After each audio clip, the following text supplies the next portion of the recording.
Ahí estamos grabando. Bueno, le damos la bienvenida a esta conferencia del Seminario 2 que coordina académicamente Línea Vareiro con la asistencia, con la colaboración este año, la incorporación de Camila Maturana en la revisión y actualización de contenidos. Hoy nos acompaña Sonia Montaño, una colega a la que conozco yo personalmente, y Gloria Bonda, la directora del área de hace muchísimo tiempo. Para los que no la conocen, Sonia, voy a decir un par de cosas tuyas, nada más si vos querés ampliar después, obviamente, tu presentación, por supuesto que podés hacerlo. Sonia es socióloga, es una de las pioneras en la lucha por la igualdad de género en la historia de Bolivia. Fundó allá por el año 83 el Centro de Información y Desarrollo de la Mujer, el CIDEM. Fue en el 89 cuando impulsó la primera propuesta de políticas públicas en género, en violencia de género en el Estado boliviano. Fue subsecretaria de Asuntos de Género del Ministerio de Desarrollo Humano también en Bolivia. Y durante 15 años fue la jefa de la Unidad Mujer y Desarrollo de la CEPAL, que fue el momento que yo la conocí personalmente cuando estaba a cargo de la División de Asuntos de Género de la CEPAL. Así que para nosotros es un gusto volver a contar con la presencia de Sonia, donde estuvo muy involucrada en los inicios de nuestra maestría. Sus aportes siempre fueron más que sustantivos. Así que volver a contar con ella hoy para nosotros en este seminario de Lina Vareiro es un gran honor y un placer contar con ella. Así que Sonia, como te dije al principio, la idea sería que vos puedas ahora exponer. Yo les compartí a los estudiantes los materiales que vos también me pediste que compare, así que calculo que habrán tenido tiempo de acceder al menos a alguno de ellos. Entiendo que vas a conversar un poco sobre eso y después yo te aviso cuando nos acercamos a los 45 minutos, así hacemos un intercambio entre les estudiantes y vos, ¿vale? Así que nada, adelante, yo sigo acá y te vamos escuchando. Bueno, gracias Blas. Es un verdadero gusto para mí. Comienzo agradeciendo a Gloria que ha tenido la generosidad de invitarme a compartir algunas ideas con ustedes y por supuesto a Line que también es una colega con la que he compartido importantes momentos e interesantes debates. Así que bueno, voy a comenzar esta conversación eh, evocando a, no sé si alguna de ustedes lo conoce, a Óscar Martínez. Óscar Martínez es un periodista salvadoreño que conduce El Faro y que acaba de presentar un libro sobre Bukele, el rey desnudo, donde después de un recorrido, creo que hace pocos días estuvo en Buenos Aires y también ofreció varias entrevistas en distintos medios, donde él efectivamente desnuda las características antidemocráticas y autoritarias del gobierno de Bukele y en alguna de sus intervenciones dice, yo tengo que confesar, dice él, que El Salvador es un país autoritario, es una dictadura, dice, y me parece interesante porque como el contenido de esta charla es justamente ver cuál es la relación entre la democracia y el feminismo, me parece interesante que cuando en un país alguien, como Martínez en este caso, dice, tengo que reconocer que El Salvador no es un país democrático, a mucha gente se le puede ocurrir, pero ¿cómo si el presidente acaba de ganar y gana más y gana muchas elecciones? Y por otro lado, eh, también la gente lo apoya. Entonces hay dos elementos que suelen asociarse a las democracias, que es la elección democrática y el apoyo popular, digamos. Y el otro recordatorio con el que quiero comenzar es una tapa de una revista que a mí me gustó mucho, que es Letras Libres de México, en la que se titula, acompañada de una caricatura que en algún momento ustedes podrán acceder a la revista, que a mí me gusta mucho, que dice el mundo es mío, ¿no? Entonces ahí tienes el ejemplo de otro gobernante electo democráticamente que se siente y como ustedes seguramente están informadas,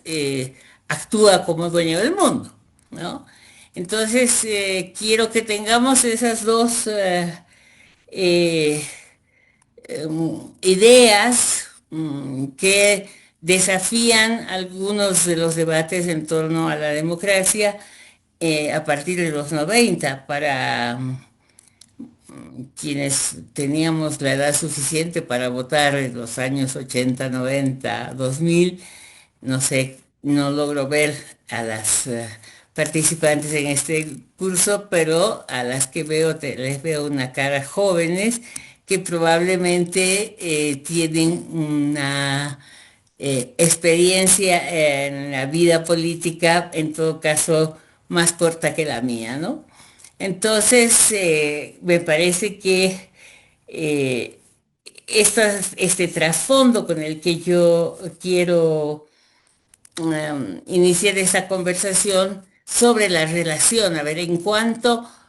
a, espero que hayan podido leer los textos que les he compartido, pero la idea es preguntarnos en qué medida la democracia puede albergar al feminismo y en qué medida el feminismo como pensamiento crítico, como proyecto político, como cultura política puede modificar la democracia en los términos que se la conocía como planteamiento fundamentalmente asociado al liberalismo, ¿no? Entonces, la pregunta es, ¿dónde está lo sustantivo de este binomio democracia-feminismo? ¿Es la democracia lo mismo cuando no está impregnada, articulada con el feminismo, o es el feminismo eh, igualmente relevante eh, cuando no tiene la impronta democrática? Entonces creo que este es como el punto sobre el cual yo me voy a detener y voy a tratar de desarrollar. Y la idea fuerza que a mi juicio deberíamos tomar en cuenta para entender cómo ha incidido, hay varias ideas fuertes, pero esta primera, el feminismo sobre la democracia, es en esta idea de ensanchar las fronteras de la democracia cuando se dice lo personal es político. Si lo que hace el feminismo es abrir las puertas hacia el mundo considerado privado, donde lo personal no era preocupación del Estado y probablemente uno de los hechos políticos donde esto se puede realmente ver como una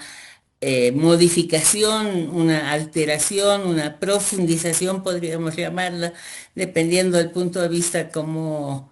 se analice, es el hecho de que en algún momento el feminismo logra que los estados pongan la vista sobre la vida privada, la familia, el hogar, y rompan la autoridad del marido para poner la idea, para poner el control del Estado. Entonces, cuando las leyes contra violencia, que tienen una larga historia y probablemente ustedes las conocen, logran que en cada uno de los estados, desde la Convención de Belén do Pará, pero mucho antes y mucho después también con las declaraciones de mm, la CEDAW, lo que podemos ver es cómo esta idea de que lo personal es político, cuando queremos decir que lo personal es político, es un asunto de Estado, ¿no es cierto? Entonces, ese es uno de los momentos más importantes para poder decir, de eso estábamos hablando las mujeres en los años 90 cuando logramos que, bueno, por las distintas agendas, me imagino que ustedes ya conocen todo lo que ha significado la agenda de Beijing, etcétera, pero que lo que podemos decir es que en la década de los 90 esta agenda que trataba de abrir las fronteras público-privada y que nos llevaba a entonces este, abrir las compuertas y romper el reinado del hombre sobre la familia, sobre la mujer, sobre los hijos. Entonces podemos ver cómo esta idea de que lo personal es político, en algún momento, yo siempre cito, quizás para ustedes también es conocido, por ejemplo en Chile durante la dictadura de Pinochet, las mujeres en las calles y particularmente las feministas, lo que hacían era democracia, luchar por la democracia en el país, democracia en la casa y pícaramente las feministas agregaban y en la cama, ¿no? Es decir, que eran como los tres escenarios en los cuales el feminismo estaba planteando ir quebrando los lazos o las barreras más bien que las mujeres encontraban para su autonomía y para su libertad. Entre estas luchas, si el ladrido de mi chispas les molesta, me van a decir para que lo eche, pero si no molesta, entonces vamos a seguir en compañía del chispitas. Eh, el debate actual sobre la relación entre feminismo y democracia ocurre en un momento que es muy diferente al de la década de los 90. En la década de los 90 teníamos dos fenómenos sociales y políticos de gran importancia en toda la región. Uno era la reconquista de la democracia, la caída de las dictaduras, el fin, quienes son de la Argentina, sin lugar a dudas, saben de lo que estoy hablando, pero también en países como Centroamérica se estaban finalizando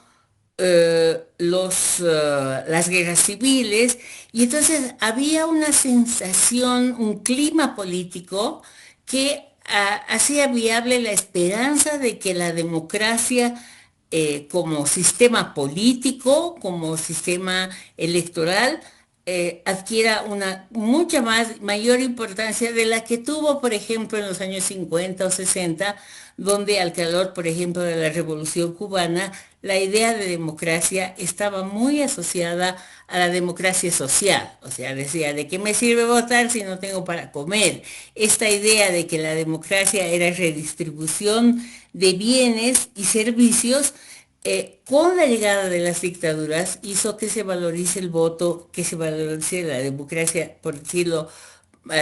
más formal, si ustedes quieren, y en ese sentido tuvimos una larga periodo, sobre todo en los 90, de recuperación de la democracia, donde varios de nuestros países llevaron a cabo, por un lado, una lucha por el respeto a los derechos humanos, visibilizar lo que había sido la, la violencia contra los detenidos desaparecidos, en fin, toda esa gran epopeya que significó en prácticamente todos los países de la región una construcción democrática acompañada de una cierta expectativa social sobre el fin de la violencia estatal sobre las personas, que de eso se trataba. En ese momento estamos en el siglo XXI y lo que se está debatiendo en general es qué ha pasado con esa ilusión democrática y qué es lo que ha pasado para que, por ejemplo, de Trump para abajo, llegando hasta el presidente del hermoso país que ustedes tienen, las Argentinas, podamos ver este viraje, esta ofensiva, algunos le llaman conservadora, autocrática, que ha mostrado un claro deterioro de las instituciones democráticas, pero además del claro deterioro de las instituciones democráticas, una desconfianza de la ciudadanía, de la población respecto a la relevancia, al valor de estas instituciones. Entonces, hoy en día, esta discusión sobre la cual yo quiero abundar un poquito más, ya no intenta recuperar lo que ha sido una historia relativamente reciente, digamos, de construcción democrática, sino qué ha pasado en la mayoría de nuestros países para que esa fuerza social, la presencia vital de los movimientos sociales, ya no digamos de la clase obrera, que para muchos países es una clase empequeñecida, la estructura económica y social de muchos de los países de nuestra región, que muestran cada vez más una tendencia que hay más informalidad, debilitamiento de los sindicatos, etcétera, pero bajo el concepto digamos, de movimientos sociales, había una idea de que la democracia podía recuperar la representación de esa ciudadanía en el poder político, y es en esa época donde todavía las feministas tuvimos una gran ilusión, por ejemplo, con las leyes de cuotas que en los países se fueron implementando lentamente junto a políticas públicas para el avance de las mujeres, ministerios, consejos, institutos, que trataban de articular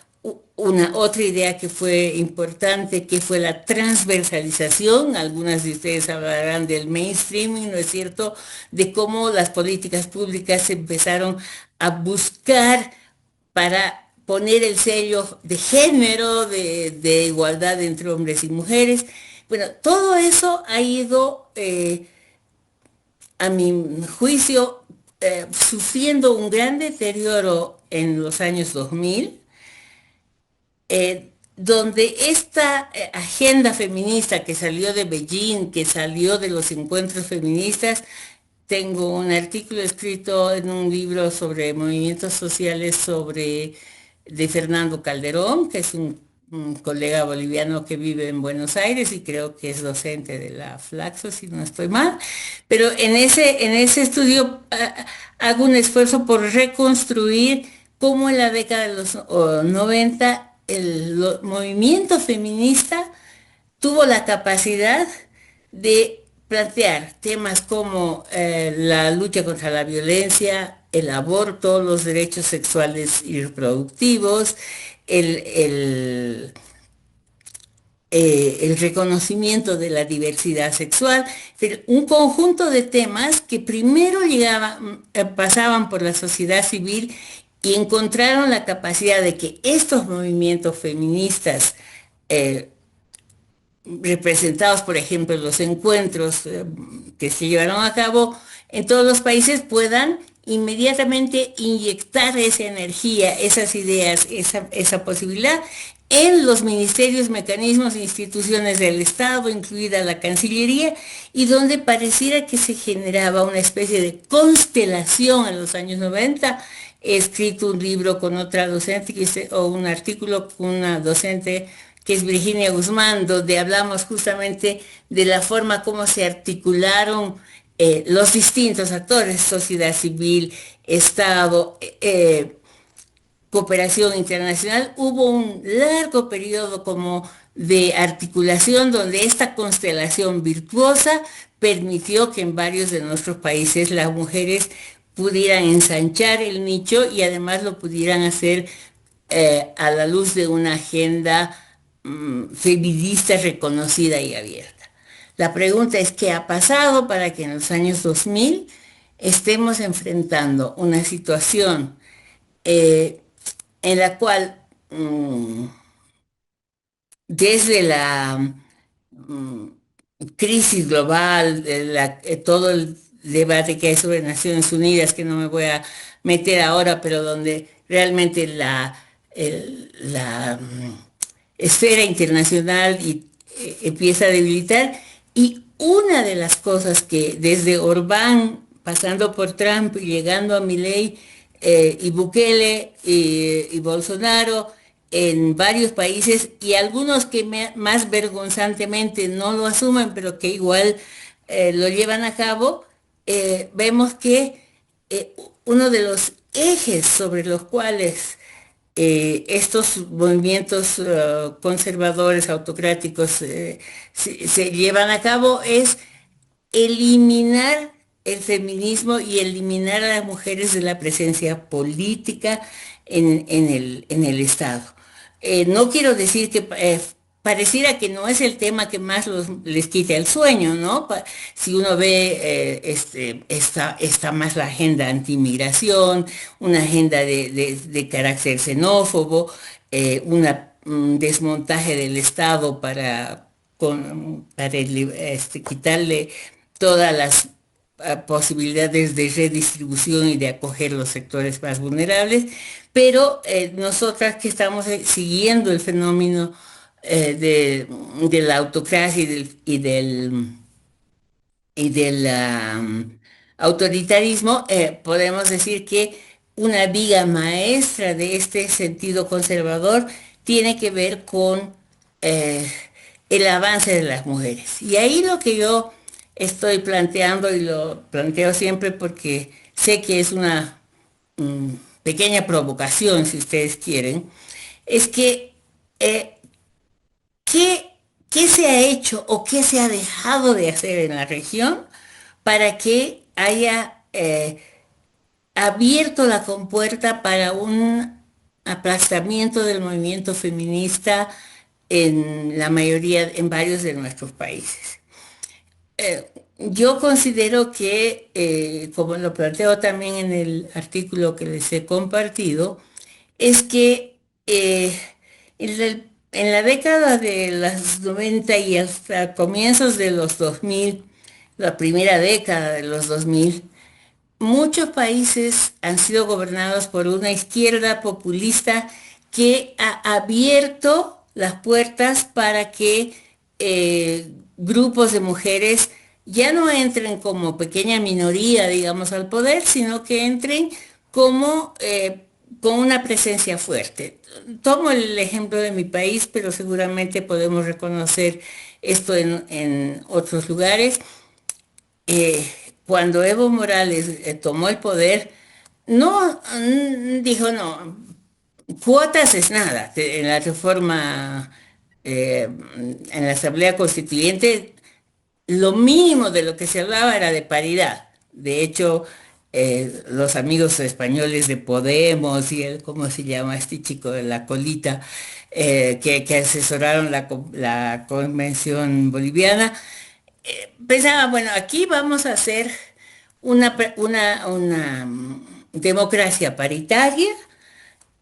que además, cuyos sujetos principales de la paridad no fueron las feministas que estaban en las calles haciendo lobby, escribiendo artículos, debatiendo políticamente, sino vamos a ir al fondo de las cosas, decían ellos, y vamos a poner a las mujeres indígenas en la mitad del poder.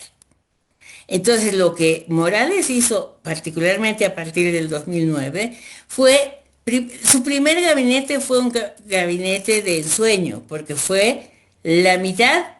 de los cargos estaban ocupados por mujeres, pero no solo mujeres, sino mujeres indígenas. Entonces, esto, digamos, en la foto de la democracia de esos tiempos, era una cosa que recorría el mundo, ¿no? Como ver un país que tenía a las mujeres la ministra de Justicia, de quien dependía la igualdad de género y el viceministerio de género, había sido dirigente de las trabajadoras del hogar. O sea, una mujer que venía de la doble explotación, que venía del mundo aymara y que hoy se sentaba en la mesa del Señor, ¿no? Entonces, hubo un cambio simbólico importante que creo que podemos registrarlo en varios países. La lucha por la paridad fue una lucha importante que mejoró la calidad de la representación de hombres y mujeres. En el caso de Bolivia, pero creo que es relevante poner el ingrediente indígena como algo sustantivo, pero en otros países también la presencia de las mujeres como representantes de la mitad de la población, ya no esa cuota minoritaria del 30%, etcétera. ¿Qué pasó en esos 20 años de gobiernos de izquierda populista como el que ahora está terminando en Colombia, como el que ha terminado, como el que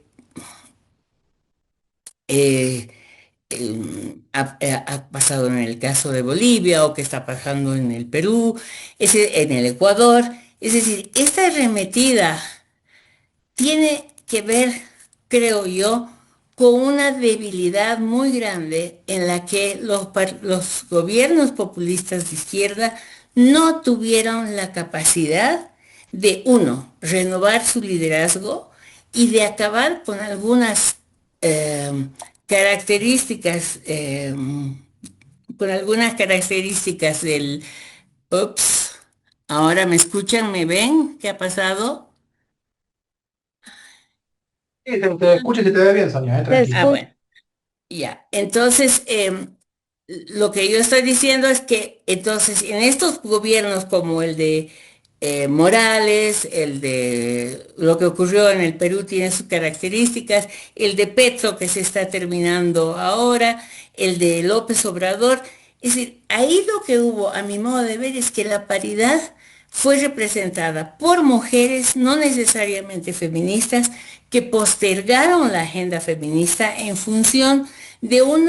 régimen político que acabó con que acabó con las independencia de los poderes, que cooptó la justicia y que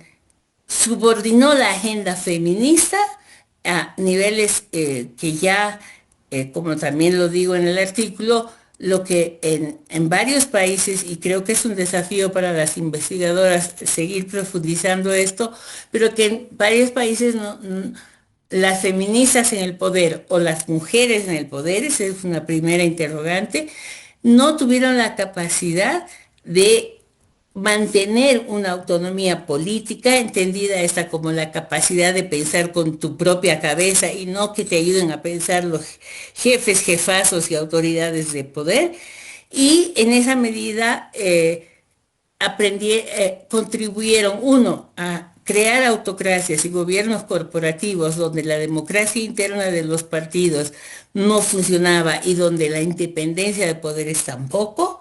Y entonces tenemos situaciones en las que en muchos casos, y vuelvo quizás al ejemplo más dramático de mi país, donde por ejemplo esas mujeres indígenas que estaban en el poder en los años 2000 como el emblema de la transformación política, terminaron siendo víctimas y cómplices de una de las mayores hechos de corrupción con el fondo indígena. Es decir, las mujeres igualaron a los hombres en el poder, pero no en la ampliación de la democracia, sino en la cooptación de intereses particulares que todavía hasta ahora se mantienen en la impunidad y que que se caracterizan por el hecho de que realmente eh, mm, la herencia de esos años de populismo o de izquierda no se está borrando con la presencia de alternativas más o menos conservadoras, más o menos derechistas, pero donde se ha asentado una cierta idea del poder como privilegio, como forma de dominación, y que, como dice la, esta mujer, aquí está el libro, quiero Applebaum, que ha escrito un libro, El ocaso de la democracia, donde ella dice, en realidad, estos gobiernos lo que necesitan ya no es el autoritarismo del que podríamos conocer en las dictaduras o el que todavía se ve en El Salvador, donde mueren niñas en las cárceles, sino donde logra una especie de hegemonía, entre comillas, gramsciana de eh, los gobiernos consiguen que la gente justifique su corrupción, sus abusos en favor de la paz. Y el ejemplo más claro, indudable, es El Salvador. O sea, después de que, después de que El Salvador no, ¿cómo se llama? Em,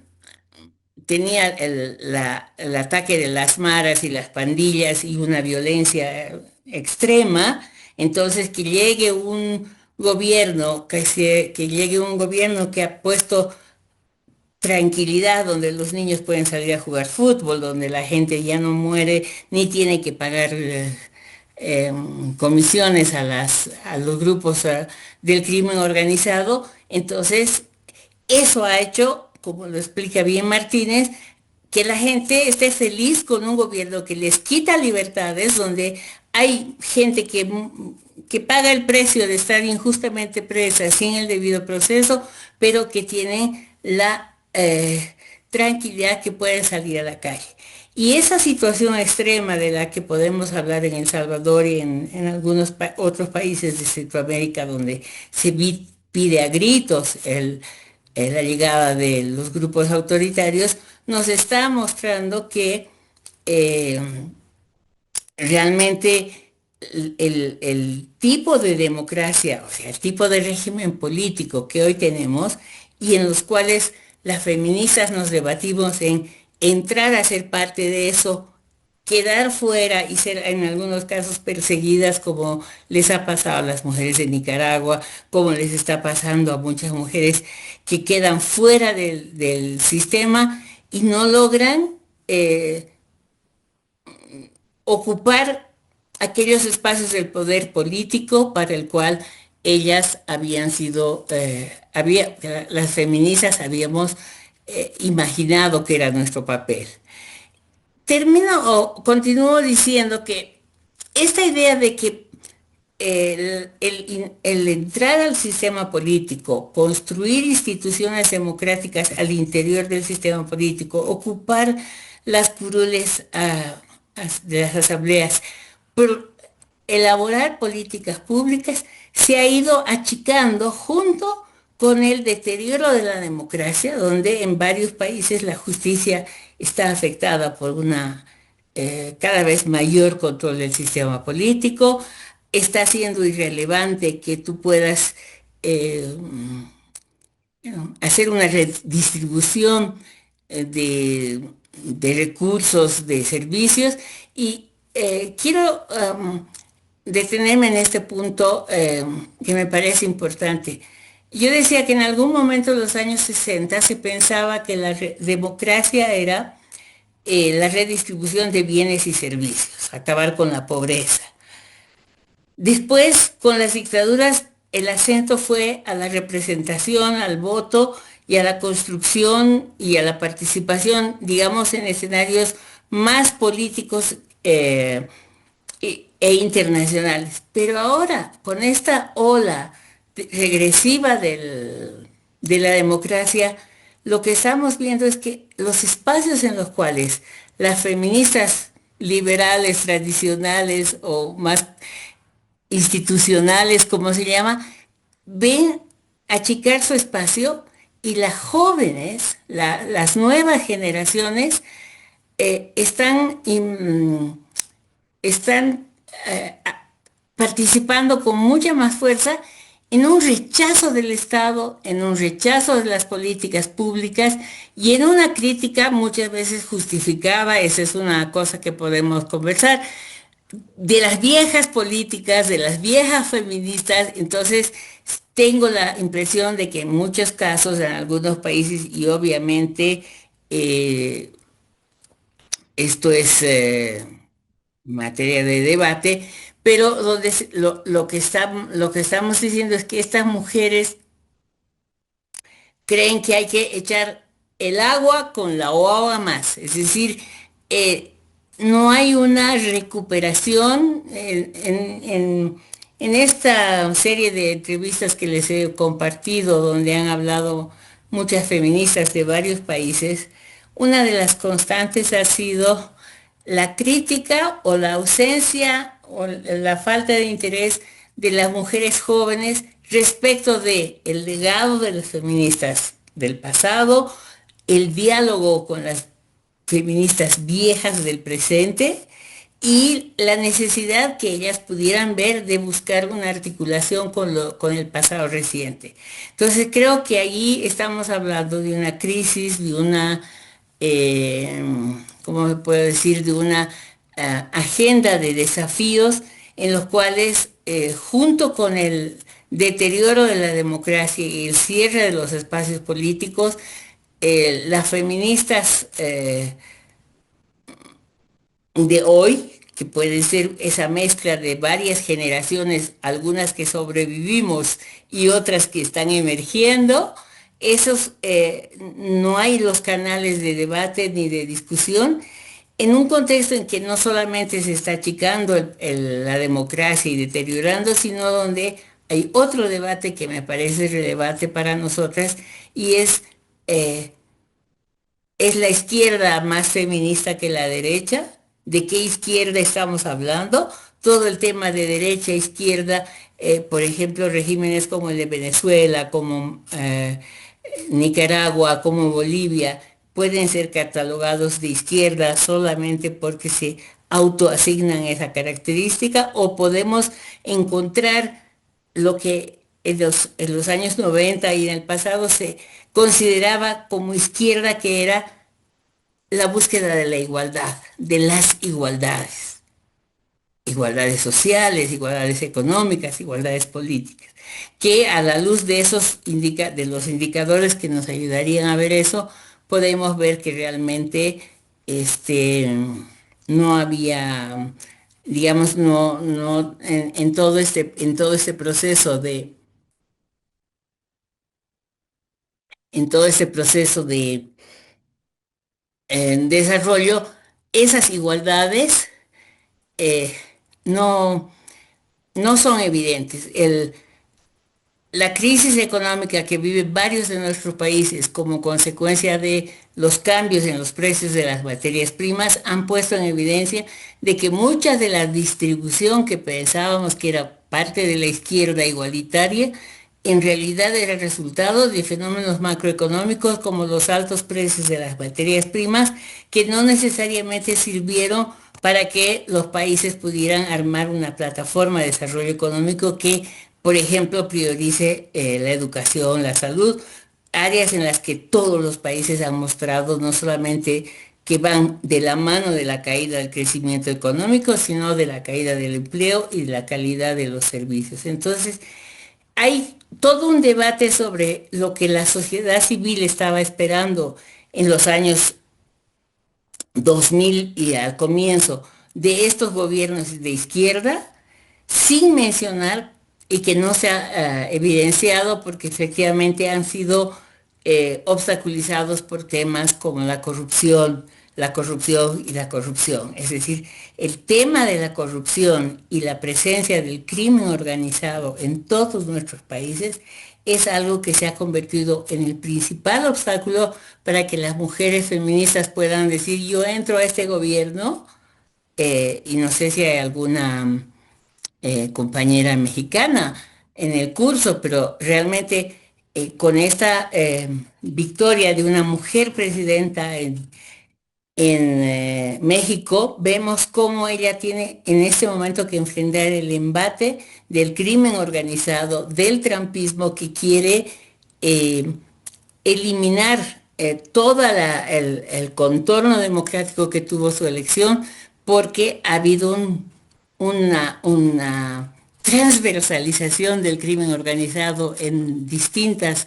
instancias del poder político que hacen que la presencia de las feministas y del poder en el poder político de, pierda relevancia porque son los desafíos que estamos enfrentando mucho más grandes de los que teníamos en los años 90 y 2000. Eh, Creo que, Blas, me quedo ahí, ¿te parece? Y empezamos la conversación. No. Aprovecho para saludar a PJ Di Pietro, que está acá con nosotros, que es la coordinadora académica de la maestría. Bueno, Marisa Hernández, tutora de UNALO. Vi que estaba Jimé Ojeda por ahí. ¿Quién más? Bueno, está Camila Maturana, que estuvo, como les dije al principio, mirando, actualizando el seminario de línea, así que también bienvenida. Si me estoy perdiendo a alguien más, me disculpa, pero bueno, no llego a ver todo. Así que bueno, como dijo Sonia, tenemos ahora un espacio para intercambiar. Ahí veo que se ha levantado la mano Ángela, si hay alguien más, a ver si hacemos un par de preguntas juntas y después le pasamos a Sonia y si no empezamos directamente con Ángela. Bueno, Hola, vamos con buen Ángela. día. Dale, Gracias. ¿de qué país estás hablando? Así Sonia Oh, también se ubica un ¿está poco bien? tenemos estudiantes de bastantes países de la región.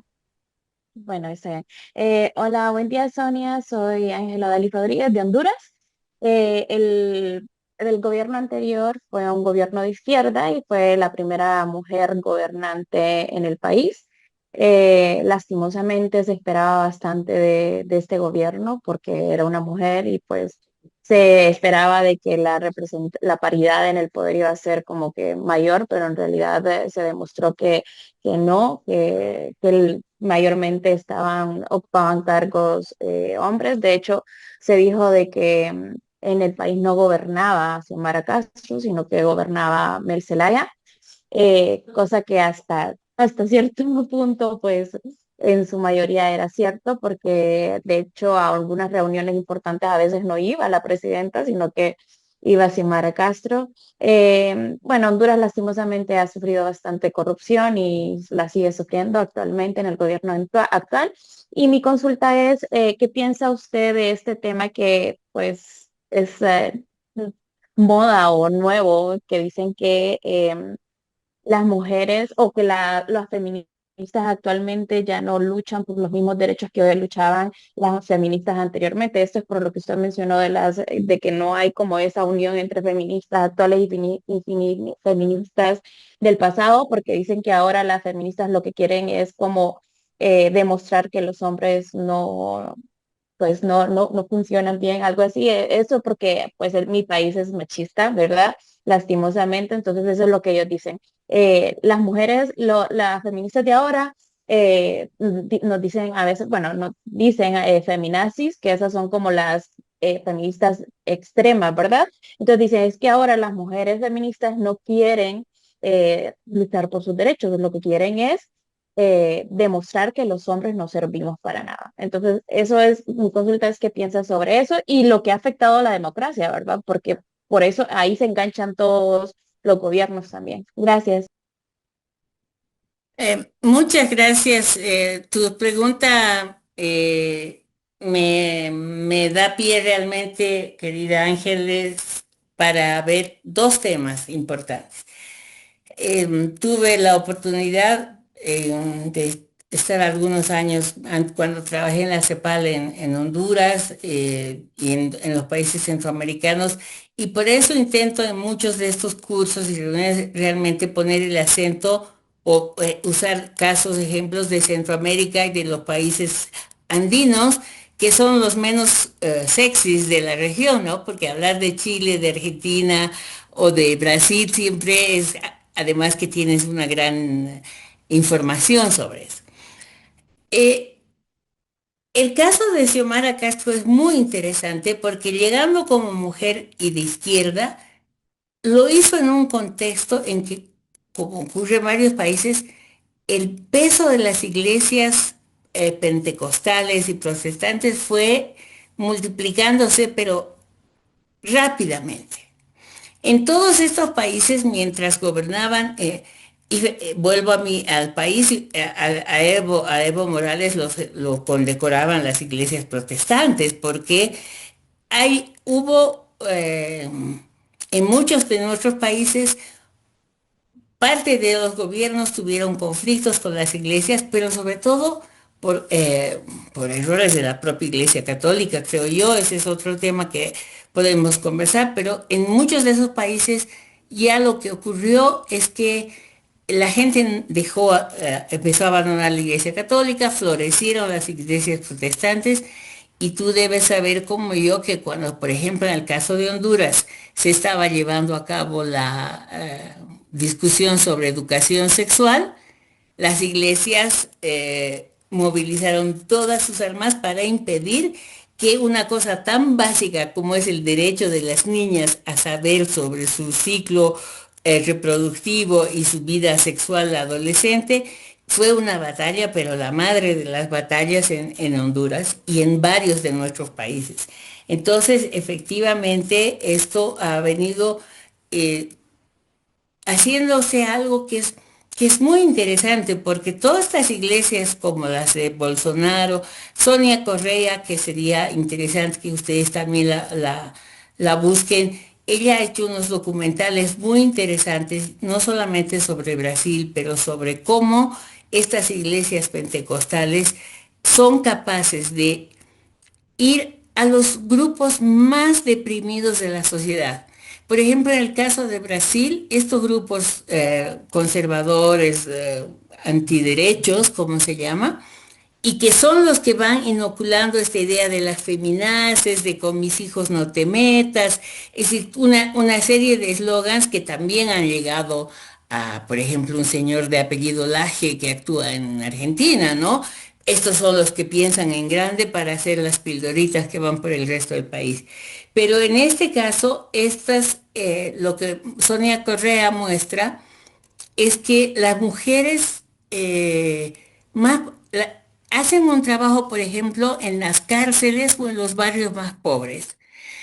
Gente que tiene pocos recursos, que no tiene capacidad de generar ingresos,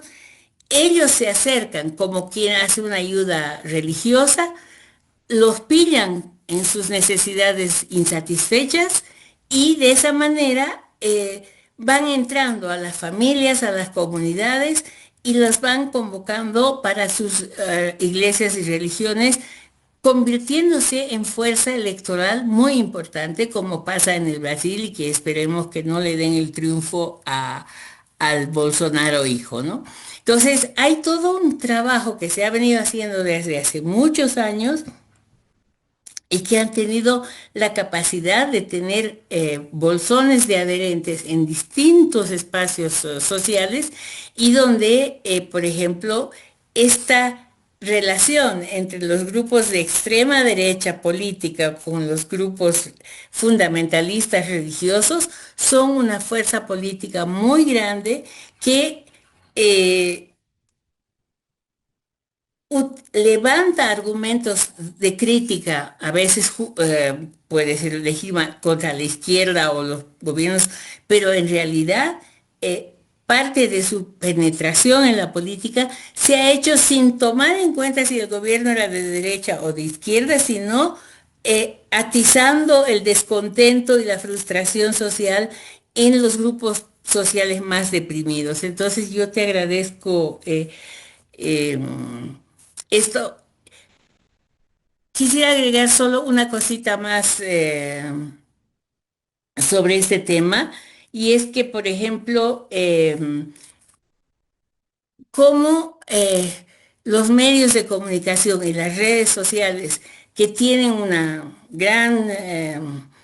importancia para la democracia, en los últimos años se han convertido en los vehículos más útiles para la reducción de la reflexión crítica. Y Gloria Bonder, como ustedes saben, que ha sido una pionera en ver la importancia que tienen las TICs y las nuevas tecnologías en la democracia, pero hoy estamos también en una especie de proceso en que las redes sociales te achican la capacidad de reflexión y al mismo tiempo eh, promueven esta feminazis, existimos en todas partes. Ya teníamos que hacer una asociación de feminazis porque nos llaman feminazis solamente porque tú estás criticando el machismo o la impunidad de los medios, etcétera, ¿no? Entonces, creo que ese es un tema en el que hay que poner mucha atención. Sonia, tenemos la mano levantada de Janiki, también lo mismo, te presentás rápido, digo, ¿de dónde estás? ¿De qué ciudad, qué país? Y después se pega Ana María y después vos, Sonia, dale, que se escuchamos las dos preguntas juntas. Hola, buenas tardes. Abril es mi nombre. Bueno, te leí Estoy cómo en estabas ahí, cómo estás nombrada. sí, Janique es mi apellido. Dale. Estoy en Buenos Aires, Argentina. Mi pregunta es muy puntual. Quería preguntarte, Sonia, y agradecerte la exposición. ¿Qué rol crees que tuvo la institucionalidad en por ahí limitar lo que pudieron hacer las mujeres cuando se les dio el espacio de representación, ¿no? Hablando de que las instituciones mismas fueron creadas por hombres y con reglas que por ahí benefician a los hombres en general, ¿no? Pensaba, por ejemplo, como un ejemplo puntual, el tema de los debates legislativos que antiguamente por ahí se extendían muchísimas horas hasta la madrugada y a medida que entraron más mujeres al poder político, eso se fue limitando para poder conciliar como lo que eran las responsabilidades de cuidado con el trabajo, ¿no? Entonces, por ahí era esto, ¿cómo considerabas que, no sé, una constitución, un Estado creado sobre leyes, ideas, reglas androcéntricas, podría haber limitado lo que pudieron hacer las mujeres cuando se les dio el espacio a las feministas? Ya. Muchas Y gracias. Ana María, ¿querés decir tu pregunta? Hola, sí, pues es una intervención como más que pregunta. Estoy en Bogotá, Colombia, y bueno, quiero pues mencionar que la fórmula pues se repite casi que de manual en Colombia nuevamente con este nuevo presidente electo hace menos de un mes. Abelardo de la Espriella, que es una figura pues que le ha, por supuesto, que representa, digamos que lo peor de estos nuevos líderes de ultraderecha autoritarios y con un discurso sumamente pues fuerte en contra de los procesos, digamos, democráticos e inclusión y demás. Y creo que lo que quiero mencionar, de acuerdo a lo que mencionaba también Sonia, es que considero que en este primer gobierno de izquierda en la historia de Colombia, que fue el de Gustavo Petro, sí faltó bastante autocrítica acerca de un montón de acciones de corrupción, de acciones también que nunca fueron claras frente a, pues a cómo manejar los temas de seguridad en las zonas rurales del país, que creo que eso pues es algo que se le criticó bastante y creo que en términos de la política y en términos electorales pues fue algo que terminó pagando el candidato de izquierda Iván Cepeda, pues que no logró ganar estas elecciones. Y creo que los seguidores más acérrimos del presidente Petro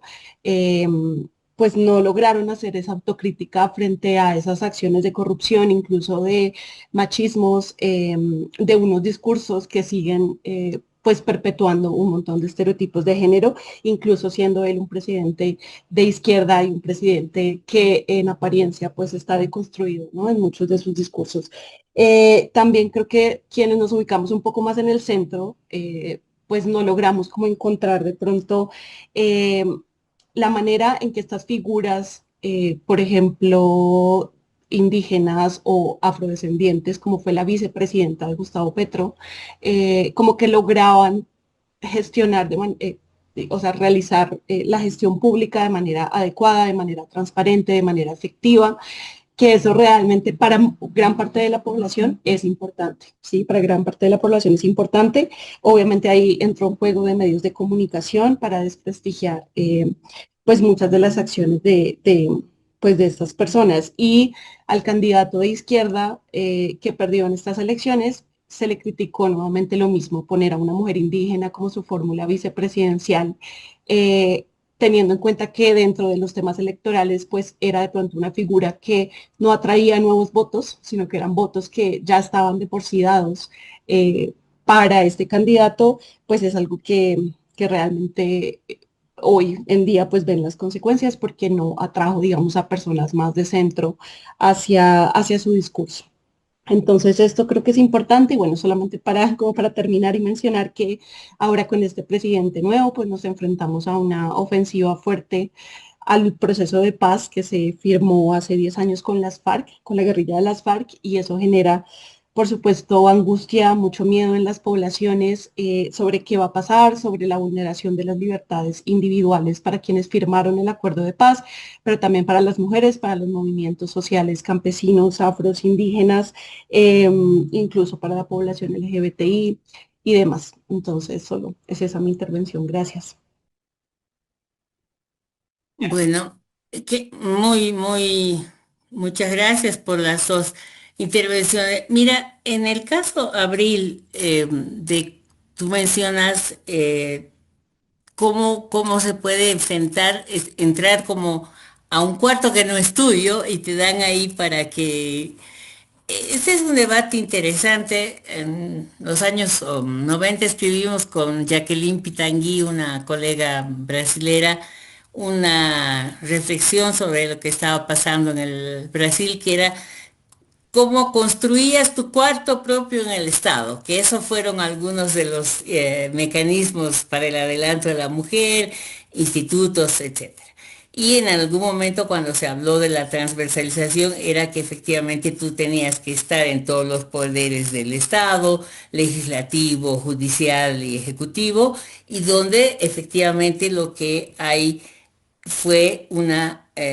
clara em, eh, presencia de los temas que tú señalas. O sea, hay muchos estudios, de hecho hay de Colombia también élites discriminadas, un libro ahorita no se me acuerda la autora, pero donde lo que tú podías ver es que efectivamente tú llegabas a unas instituciones construidas no solamente por varones y con una lógica autoritaria y patriarcal, sino donde las costumbres cotidianas eran solo, donde hay países donde en el Parlamento no había baños para mujeres en un momento de la historia. Entonces, efectivamente, para muchas mujeres entrar a esos espacios que tienen unas lógicas excluyentes y donde, por ejemplo, leyes se toman en el pasillo o en el partido de fútbol o en el bar donde farrean los parlamentarios y las mujeres tienen que llegar cuando ya los acuerdos han sido tomados en espacios que no son institucionales. Es decir, la lógica, la cultura política hace que realmente y explique por qué en varios estudios que existen las mujeres no repiten su postulación en el Parlamento, desertan más fácil que los hombres, no tienen las condiciones sociales ni culturales como para pelear por el poder sistemáticamente como esos diputados que tienen 20 o 30 años de presencia en el poder político. Entonces, creo que efectivamente solo cuando ya las mujeres logran romper la masa crítica, como se llama, un número determinado de mujeres que puede ir cambiando las costumbres, las prácticas, los estilos. Hay países lamentablemente muy lejanos a nosotros, como Islandia, los países nórdicos, en alguna medida algunos ejemplos franceses, donde las mujeres pueden de alguna manera cambiar las dinámicas que se generan por esta estructura patriarcal de la que tú hablas. Y la pregunta es, naturalmente, bueno, si ahí es tan difícil, ¿por qué diablos no hacemos nuestro cuarto propio nomás, nuestro mundo? Y salimos de la política. Yo creo que ese es un debate especialmente con las jóvenes, muy importante porque, por lo menos yo soy de la idea de que acabo de leer un paper que ha escrito la Vicky Guzmán también, donde el debate político es muy importante, la política sigue siendo importante y por más y muy difícil que esto sea, realmente creo que la orientación del feminismo hacia la transformación política y las instituciones de la política es un tema que no puede dejarse de lado a pesar de las dificultades que hemos hablado en esta y en la anterior pregunta. Y me gusta mucho la intervención de Ana María. Justo antes de empezar esta charla, me escuché un podcast de María Jimena Duzán, que es una periodista colombiana muy importante, que ustedes harían bien en las no colombianas, seguro que Ana María la conoce, pero en la que efectivamente lo que se lamenta otra vez Ana María Jimena Duzán es Petro, que fue la esperanza que el primer gobierno de izquierda, un hombre que había empezado con una lucha por la paz, etcétera, de pronto comete tales errores en política, inaceptables en un viejo político como él, pero que no solamente adolecen de falta de autocrítica, que ya es mucho, estos son muy machos estos políticos de izquierda, ¿no? Y unos porque han sido guerrilleros, otros porque han sido sindicalistas, pero todos tienen una cosa así muy, muy fuerte que hace como lo que preguntaba Abril, es decir, son tan machos que no son capaces ni de autocriticarse ni de reconocer y que son los desafíos que tienen mujeres como para tener que convivir con ellos en todos los espacios de la política, porque efectivamente estos espacios en la mayoría de nuestros países han sido creados por hombres con cojones, como dicen, ¿no? Entonces, esto es, yo creo, algo que amerita pensar y me quiero agarrar un poquito de la última parte de Ana María, que era el tema del centro político. Eh, yo creo que en los últimos 30 años el movimiento feminista en América Latina tuvo una etapa importante que fue salir de los partidos políticos para formar los grupos autónomos. De hecho, yo soy una de las personas que participaba en los grupos autónomos de mujeres y nos sentíamos terriblemente orgullosas de no tener nada que ver con esas lógicas partidarias y hacíamos unas cosas muy, muy lindas. Pero en algún momento también pensamos, sí, claro, autoconciencia, vamos a hacer cosas muy buenas, reconocer nuestros cuerpos, pero la política está en otra parte. Entonces hubo un retorno de las feministas a los partidos políticos. Ahí estuvo toda la etapa de las cuotas, donde yo quiero rescatar una forma que no me he referido, que es en la época de las cuotas, en la mayoría de los países, inspiradas en lo que ocurrió en Brasil, se hicieron bancadas transversales. Como las mujeres eran el 30% de los partidos representados en el Parlamento, hicieron alianzas y en temas claves para el feminismo se juntaban inclusive grupos de mujeres cuyos colegas varones no lo hacían porque estaban en disputa. Yo creo que en ese sentido hay muchas experiencias interesantes que podemos aprender, pero cuando se vino la paridad y especialmente en los gobiernos de izquierda populista que yo llamo, eh, lo que pasó es que la polarización que se ha dado en los países es de tal magnitud que las mujeres y los hombres de la izquierda simplemente no solamente no hablan con los de la derecha y viceversa, que es lo que va a pasar con De la Estrella ahora que ya ha amenazado con matar a todos. Entonces, tú dices, el espacio del centro, el espacio de la pausa, el espacio de la serenidad, el espacio de la gradualidad en política es algo que nos es muy extraño en un mundo tan polarizado como el que estamos viviendo ahora. Entonces, creo que también ese es un tema que amerita conversar y reflexionar, ¿no?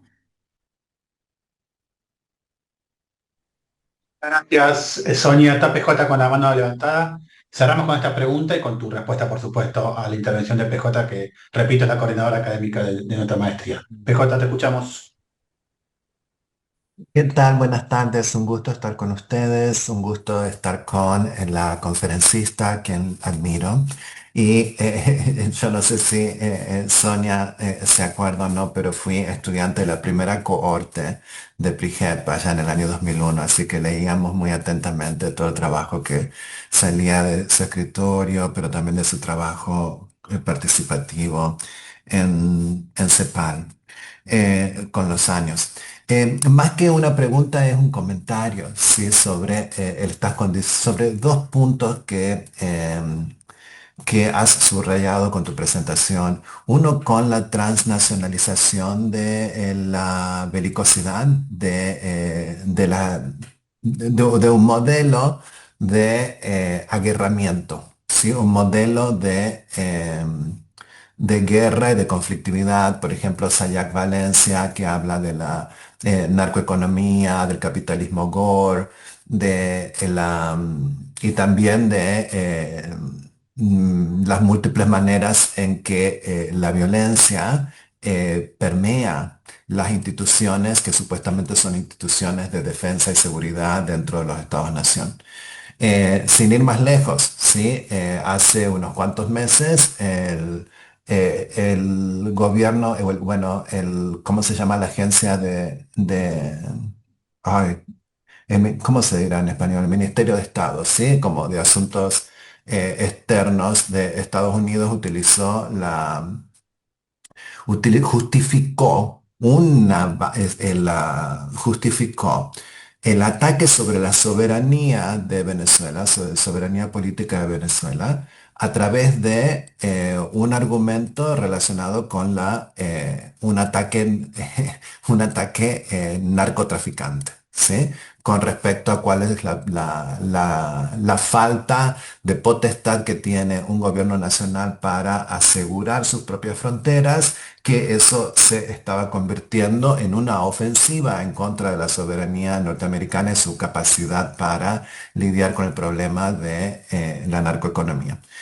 Sabemos que esas son relatos, ¿sí? Son narrativas, y que el fenómeno de Venezuela es mucho más complejo que eso.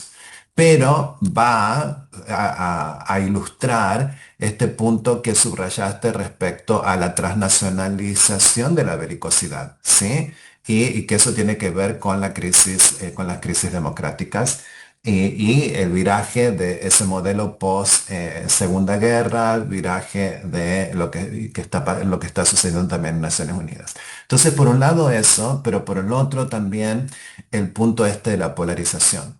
A la misma vez que hay un corrimiento respecto a lo que se puede institucionalmente a nivel nacional y transnacional aceptar como democrático, por el otro lado tenemos esta polarización, sobre todo que ilustraron con los comentarios respecto a los resultados de la elección en Colombia, que se está viendo en la región, que no, sí, yo entiendo por qué le llamamos polarización, pero también es importante ver que la agenda a largo plazo era correr el centro, porque la afectividad, sí, el sentido de las personas, el sentido de pertenencia al centro de un grupo de la población, que generalmente son los porcentajes que, como sabemos, definen elecciones por los próximos 4 o 6 años, ese centro se ha movido a la derecha. Entonces, la polarización, es decir, la agenda de largo plazo de, cómo explicaste, de el pentecostalismo, los otros fundamentalismos religiosos, los movimientos antiderechos, el backlash. Allí esa polarización se traduce en una efectiva derechización del centro. Por tanto, también las personas que pertenecen a ese centro y que apuestan a ese centro detrás de los relatos de transparencia, responsabilidad, también necesitan pensar cómo ese relato ya está movido del centro y está movido del centro hacia la derecha. Creo que esos dos puntos que marcaste me parecieron muy importantes y quería también, como hubo varios comentarios, quería remarcar lo ilustrativo que ha sido sobre por qué un pensamiento feminista como el tuyo es tan significativo en estos momentos. Sí, muchas gracias. Bueno, gracias. Uf, tenemos que juntarnos para seguir hablando de estos temas, ¿no? Yo quisiera decir que efectivamente, eh, cuando tú dices el centro se ha movido a la derecha, así pareciera ser, aceptando que las nociones de izquierda y derecha ahora son realmente conceptos muy convencionales. Aquí vamos a decir que esta es la izquierda y que esta es la derecha, pero luego charlamos a ver de qué estamos hablando, qué es lo que define a la izquierda y qué es lo que define a la derecha, porque ciertamente ahí estamos con un desafío conceptual muy grande, ¿ya? Em, y la derecha, el centro se corre a un lado y a otro porque alguien lo empuja. O sea, no te vas a la derecha si es que no te está por caer un globo de agua, ¿no? O un golpe. Entonces, efectivamente ahí,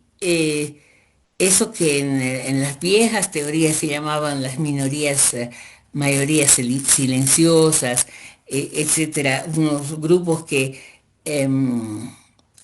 recibían todo tipo de denominaciones, inclusive un cierto desprecio. Yo que fui parte de la izquierda, los veía como esta gente amarilla, tibia, etcétera, ¿no? Creo que hoy más que nunca estamos, creo que vale la pena leer este librito de la Anne Applebaum, porque ella realmente muestra con anécdotas inclusive personales, pero cómo gente con la que ella se podía comunicar, en algún momento la ruptura y la polarización la aleja de ese conocimiento, pero al mismo tiempo ciertas cosas, y yo creo que las cosas son dos fenómenos importantes para que este centro se haya ido de una y va a volver. O sea, yo creo que además la velocidad con la que están cambiando las cosas hacen que ya un gobierno como bueno, Bukele ya va por el tercer gobierno, pero de alguna manera los cambios y el péndulo ese del que se habla eh, puede que cambie más rápido de lo que estábamos acostumbradas. ¿Por qué? Porque la gente se va a la derecha primero por los temas de inseguridad, ¿ya? Inseguridad que la izquierda no supo reconocer durante muchos años. Parecía que el tema de seguridad era un tema de derechas, era un tema para los autoritarios, para que sea un régimen. Pero cuando empieza que la inseguridad afecta a tus nietos, a tus hijos, a tus hermanos, y las instituciones empiezan a ser parte de la extorsión, del crimen organizado, tal como lo vemos, creo que ahí ya hemos ido más allá del relato. O sea, el caso de Chile, por ejemplo, Cast, que Chile es un país un poquito envidiable porque es mucho más institucional que el resto de nuestros países. Chile está como en la primera línea de la institucionalidad y sin embargo el propio Boric tuvo que reconocer que la izquierda no le prestó atención a lo institucional y a la violencia y al crimen organizado. Entonces, esa gente que se va yendo a la derecha y que le da el voto a Cast, de alguna manera hace una reflexión autocrítica y yo creo que el Frente Amplio, los partidos de izquierda van a tener que, cuando vuelvan, que ojalá vuelvan, ¿no? Eh, Moderar algunas políticas, sobre todo este debate cultural, ¿no? Porque ese es uno de los núcleos donde está de alguna manera desafiada a la izquierda, pero al mismo tiempo reconocer que no es solamente un relato, sino que de verdad hay unos problemas de corrupción, de presencia real del crimen organizado en la policía, en los juzgados. Mira lo que está pasando en México. Es que lo que ocurre en este momento en México es tremendo porque está poniéndole la soga. Y claro, el relato, como tú hablas, de que Trump va a decir, vamos a acabar con el fentanilo porque están matando a nuestros jóvenes, ¿no? Claro, es un relato que sin embargo se asienta en el hecho real de que hay regiones en México donde se está produciendo y comerciando y traficando con el fentanilo y que lo que Trump quiere es que le rebote a la presidenta de México. Entonces, mi punto es, la visión autocrítica no solamente decir a posteriori, como está diciendo María Jimena Duzán sobre Colombia, porque Petro primero se fue responsable de abrir demasiado la boca y al llevar los votos a De la Espriella.